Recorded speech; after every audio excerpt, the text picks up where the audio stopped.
Today's second video for you is first news story is about a report released by Ethiopian Human Rights Commission.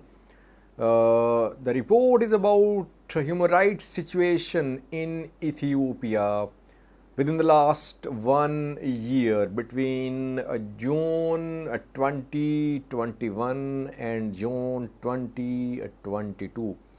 Were there any human rights abuses in Ethiopia? Who were the perpetrators? What about arrests of journalists? What about detentions? Are any journalists in detention in Tigray too? Daniel Bachelet's Human Rights Commission today released a detailed report about human rights situation in Ethiopia. Second news story is about Adha. On Saturday, Muslims in Ethiopia will celebrate this religious holiday and Muslims will pray as well. Massive gatherings are expected.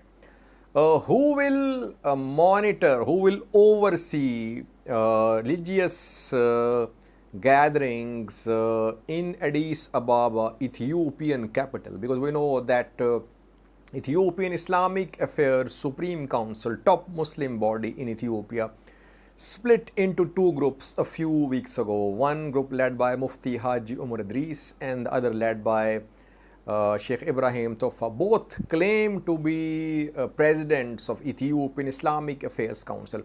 And tomorrow, on Saturday, when massive gatherings are expected, especially in Addis Ababa, which group will be overseeing and monitoring the preparations for large gatherings in Addis Ababa? The third news story is about protest against PM Abiy in the Amhara region of Ethiopia. A few days ago, I shared a clip from the Oromia region. Down, down, Abiy, down, down, Abiy was chanted there, and we heard similar slogans in Amhara region a few hours ago. Fourthly, Eritrean government, its information ministry today released a statement lashing out at APPG. What is this APPG? It has held some meetings on the 3rd of July, and Yemane Gabriel was mad at APPG today. What did he say about this APPG? And lastly, Tigray. How many groups are in Tigray these days? What types of divisions are existing in Tigray? Are there political divisions? And who are the main leaders of the groups? And what are their demands, their agendas, their positions about the future of Tigray?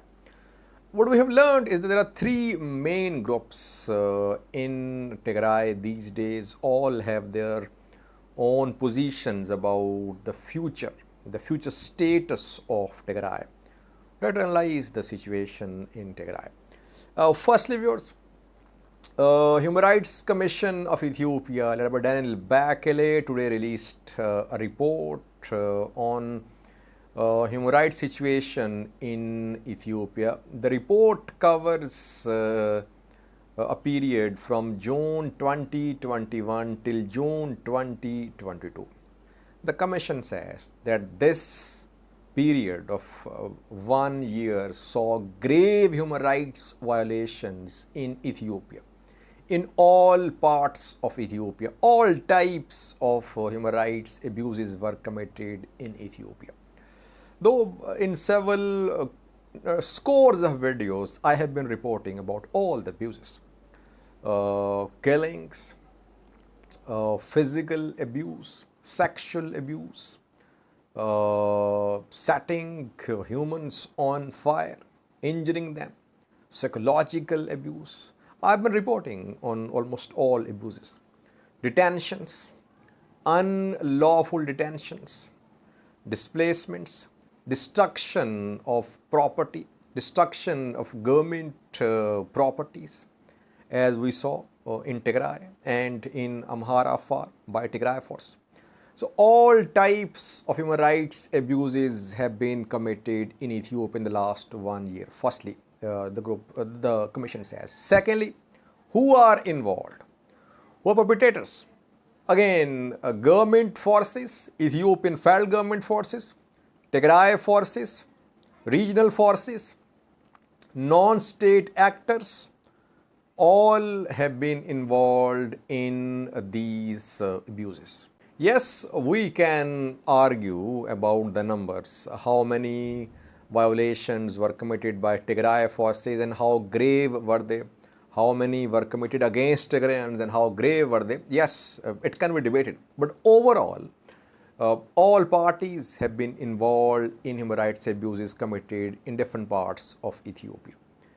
Unlawful detentions have been rampant throughout the year. Thousands have been in detention, and mostly Tigrayans. Thousands of Tigrayans are still in detention. This commission a few days ago shared a report about thousands of Tigrayans who are in detention in Afar region of Ethiopia, and some of them don't have access to medical care. Very poor living conditions they are in. And detentions still continue. Detainees, their legal rights are being denied. They're not being taken to a court. They're not being charged formally with any offenses. They're just being kept in detention.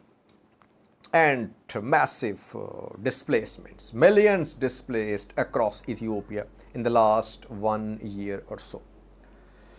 The commission talks about detention of journalists as well. The commission says that 54 media personnel were detained in the last 1 year, between June 2021 and May 2022. 54 were detained. Out of 54, 15 were detained in Tigray. So Tigray is no exception when it comes to crackdown on freedom of expression, and 15 are still in detention. We reported in a video that some Tigray TV journalists had been detained in Tigray. It seems they are still in detention. The commission sums up by saying that at the heart of all these abuses are political disputes, political disagreements, which should be resolved. In order for human rights abuses to come to an end, there must be solution to existing political disputes. And for this resolution, you need broad political inclusive dialogue. Ethiopia has started dialogue, but it's not inclusive, and several parties have rejected this dialogue. The commission is urging Ethiopian government to respect human rights, that people's rights should be respected. But these human rights abuses will continue.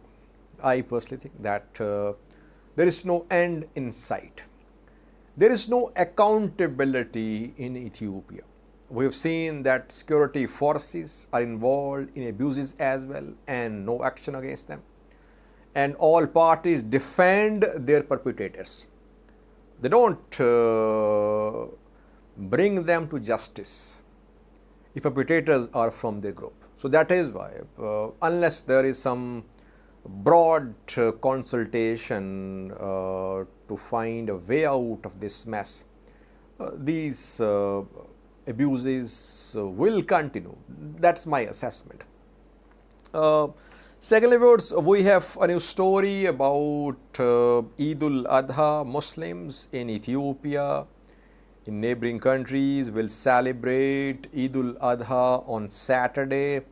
On this day, Muslims offer prayers. Large gatherings are organized. Muslims pray in public as well, and then they sacrifice cattle. In Addis Ababa, large gatherings are expected. religious gathering. Muslims pray there. As we saw on the last Eid, when Muslims celebrated Eid al-Fitr. And on Eid al-Fitr, there was an unpleasant incident in Addis Ababa when a security official fired by mistake. It led to serious escalation of tensions, and there were clashes between Muslims and security officials. Some were injured too, some were arrested too. Tomorrow, on Saturday, once again, huge religious gatherings are expected across Ethiopia. Let's pray, let's hope that everything is organized peacefully. What about gatherings in Addis Ababa? Which Muslim organization will oversee these gatherings? Because Ethiopian Islamic Affairs Supreme Council, top Muslim body in Ethiopia, has split into two groups. One is led by Mufti Haji Idris, other led by Ibrahim Toffa. Both claim to be representatives of Muslim community in Ethiopia. Reportedly, 2 days ago, a meeting was held with participation of both factions, and some say PM Abiy chaired the meeting. And some say government officials were part of the meeting, and some agreement have been reached that within the next 10 days a new leadership will be elected. Before that, Ibrahim Toffa and Mufti Haji Idris should cooperate, and on Eid al-Adha they'll work in collaboration. So agreement has been reached, backed, facilitated by the government. Let's see.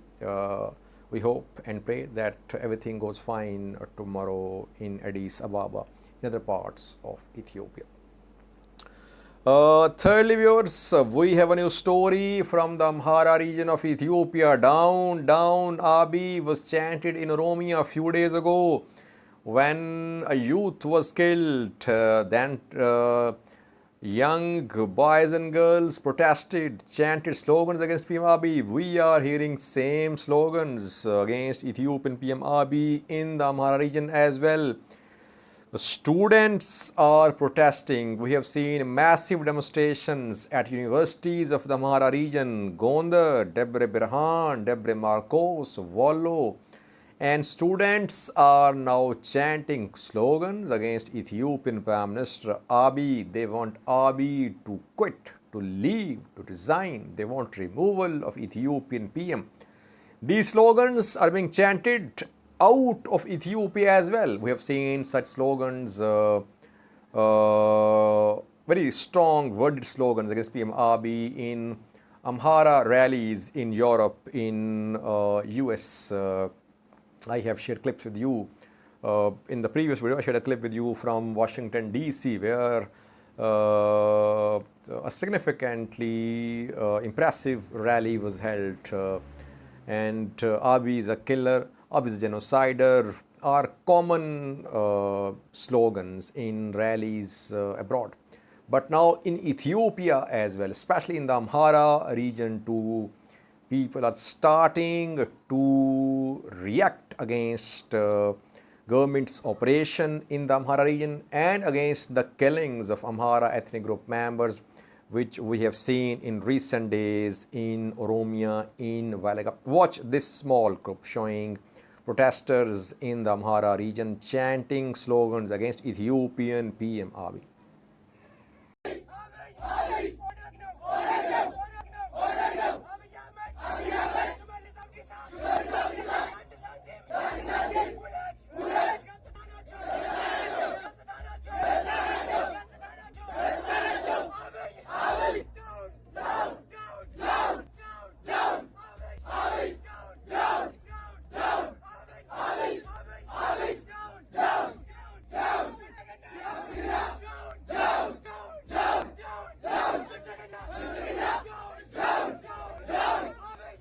Fourthly, viewers, Eritrean embassy in UK today released a statement about some meetings held at UK's House of Lords.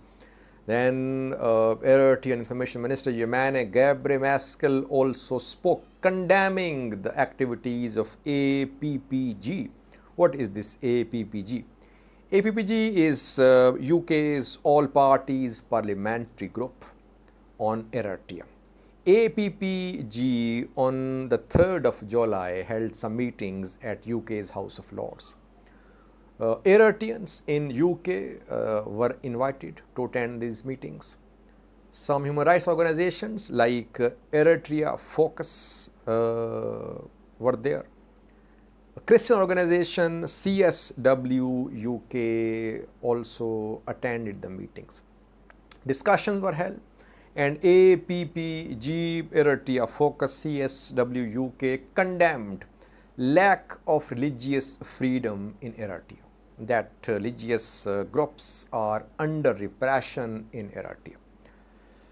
In response to these meetings, today Eritrean embassy in UK released a statement. Eritrean embassy claims that Western colonizers have been using religion to divide, to create divisions in Africa. And these meetings are anti-Eritrea. Their agenda was to create divisions in Eritrea. There is religious harmony in Eritrea. Muslims, Christians live in harmony. And for decades, there have been no religious issues in Eritrea, and the claims shared by APPG Eritrea Focus CSW UK that there is lack of religious freedom in Eritrea are false. And these groups are working to destabilize Eritrea, to create disharmony in Eritrea. In previous videos, we covered the situation of religious freedom in Eritrea, that some groups, some Christian denominations are not allowed in Eritrea, and they are under repression.